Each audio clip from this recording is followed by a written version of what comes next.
विरोधी पक्षाच्या नेत्यांना हे लक्षात आलं होतं की या निवडणुकीमध्ये महायुतीचाच विजय होणार आहे आणि त्यामुळे ते बाहेरच पडले नाहीत किंवा कमी पडले, कारण त्यांना असं वाटत होतं की आत्ता जर आपण हारलो आहे हे लोकांना लक्षात आलं तर पुढे महानगरपालिका आहेत, जिल्हा परिषद आहेत, त्याच्यामुळे आपल्या कार्यकर्त्यांचं मॉरल डाऊन होईल. त्यामुळे आता ते हे सांगायला मोकळे आहेत की आम्ही फार सिरियसली घेतलं नाही, आम्ही त्याच्यामध्ये उतरलो नाही. पण सगळ्यात महत्त्वाचं काय, या निवडणुकांमध्ये ही कार्यकर्त्यांची निवडणूक होती.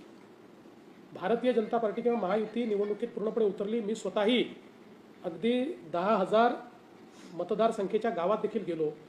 याचं कारण जे कार्यकर्ते विधानसभेत आणि लोकसभेत आपल्याला निवडून आणतात त्यांच्या निवडणुकीमध्ये आपण आपली प्रतिष्ठा पणाला न लावणं हा करंटेपणा आहे.